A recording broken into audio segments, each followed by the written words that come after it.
Hola, hola a todos, bienvenidos a mi canal, sveiki atvykę į mano kanalą. Ir šiandienos tema bus žodis de nada, nėra už ką. Manau, jūs jį pažįstate, tikrai žinote, kada naudojame, taip, kai mes dėkojame už kažką, taip, mums sako ačiū, gracias, taip mes kažką tai padarėme gero. Padarėme kažką tai gero ir mums žmogus dėkoja, tai mums žmogus sako gracias ir mes jam atsakome nėra už ką, de nada.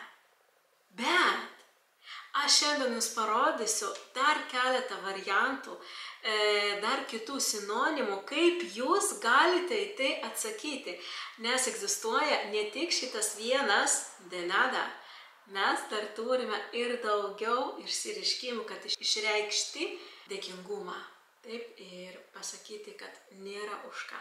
Taigi, manau, galime pradėti. Ir pirmas, kuris labiausiai yra panašus į de nada, yra no es nada. Gracias ir tu atsakai no es nada, kad nėra už ką. Kai jūs tai sakote, tai jūs tarsi nuimate tą importanciją, svarbumą to, ką padarėte. No es nada, kad ten kažką tai padariau, nieko tokio, nereikia visiškai dėkoti. Tai no es nada. Labai panašus į de nada. Sekantį, kurį mes turime tiesiog labai paprastai, kai mes sakom nada. Irgi taip, gracias, ir jūs atsakote nada. Arba dvigubai pakartojate, irgi galima nada, nada. Ir dar galite taip su gestais, irgi con gestos, taip irgi taip parodyti, nada, nada, kad nėra už ką irgi. Taip, bet, arba vieną kartą, nada, arba du kartus, nada, nada. Čia irgi yra sinonimas, kurį jūs galite naudoti savo žodyną. Sekantis jau bus labiau nukreiptas į kortesiją, taip jau daugiau į mandagumą, kai mes jau kalbamės taip su žmogumi, į kurį mes jau kreipiamės už tai, jūs taip pagarbiai kreipiamės. Ir mes galim pasakyti a ti arba gracias a ti. Ir vienas ir kitas galimas, naudokite, sakykite, ir vienas ir kitas yra sinonimai, taip a ti arba gracias a ti. Ir dažniausiai šitas nėra už ką, taip, a ti, gracias a ti, mes jį naudojame dažniausiai labai trumpuose kažkokiuose pokalbiuose. Pavyzdžiui, nežinom, jūs kažką tai nupirkote, esate kažkokioje parduotuvėje, kažką tai pirkote, taip, jums kažką tai parekomendavo, pasakė šitas geriau ar anas geriau, taip, kad jums kažką tai padėjo, kaip pavyzdį aš sakau, taip, ir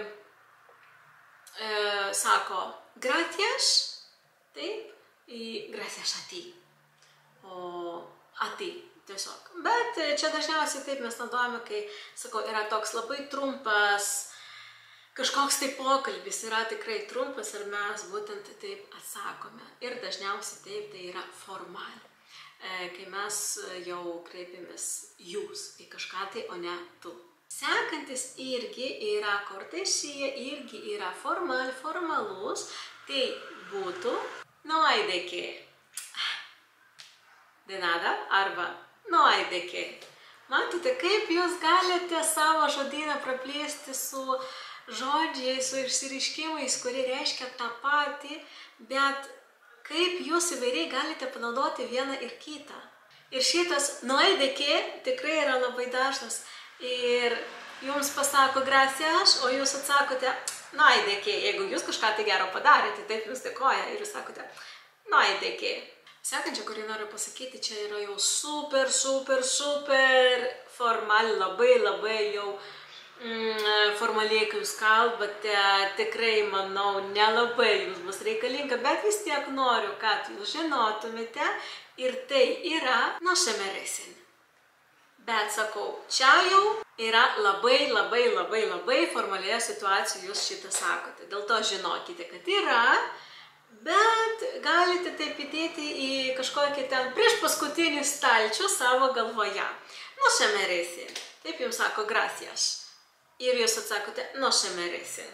Sekantis dabar yra labai neformalus, taip, kai mes nenaudojame šito kortesiją mandagumo, taip, mes jau su draugais, draugų rate, su pažįstamais jau tai galim sakyti.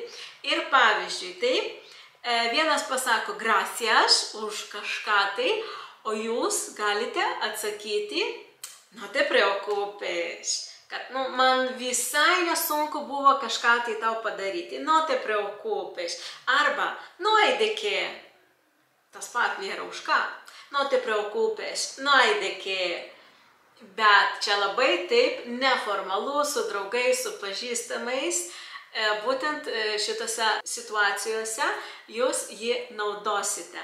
Pavyzdžiui, jūs buvote šventė, taip, jūs paėmė kažkas, tai, arba jūs kažkokį žmogų paėmėte, taip, nes jūs pakeliui yra to žmogaus namas, jūs tą žmogų paliekate, taip, nes jūs yra pakeliui prie jo namų, ir tas žmogus jums sako gracias.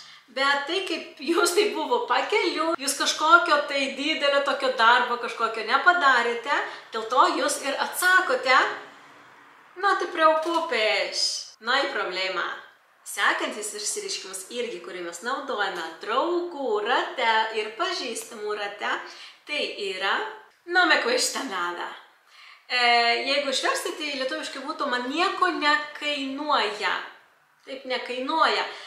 Bet čia labai jau taip, tiesmukiškai taip, bet čia reiškia, kad man visai nebuvo sunku tai padaryti.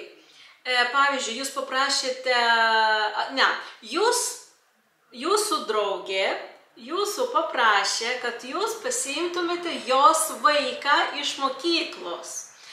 Jūs tai padarėte, pasiėmėte jos vaiką iš mokyklos ir po to, kai jūs susitikote, jūs jai gražinate tą vaiką, ir jinai jums sako gracias, arba jinai sako muchas gracias, o jūs atsakote no me cuesta nada, kad nesunku man buvo tai daryti ir pasiimti draugės vaiką. Sekantis, mes galim naudoti dviejose situacijose, taip, kaip ir formalioje tokioje situacijoje, tai formal, bet también ir informal. Ir visiškai neformalioje situacijoje, kaip de broma, kaip juoką kažkokį, taip, mes galime tai panaudoti, arba kažkokiose situacijose. Taigi, toj dvi situacijas pasižiūrėsime.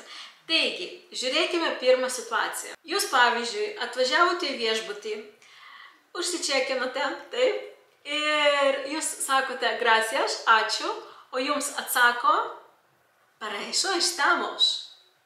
Kad čia yra mano darbas, tai daryti, už ką man dėkoji. Tai vat viena iš situacijų.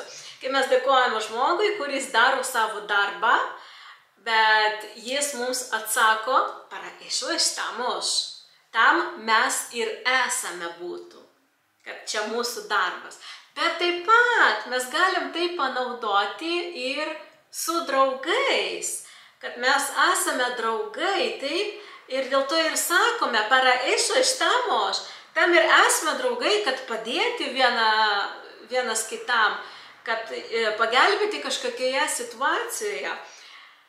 Dėl to šitą ir vienoje ir kitoje situacijoje tikrai laisvai galite naudoti. Šiandienai čia buvo visi sinonimai žodžiui de nada, išsireiškimui, geriau sakant, taip, de nada. Ir jūs galite dabar naudoti visus, kiekvienoje situacijoje, atitinkamoje, kaip galėjote matyti. O aš sakau, ačiū, kad žiūrėjote, ačiū, kad sekate, už prenumeratą, už laiką, komentuokite. Kokius jau žinojote, kokių dar nežinojote, kokie buvo jums nauji. Ačiū labai dar kartą, muchas gracias por ver este video y ya nos vemos muy pronto en el próximo. Chao.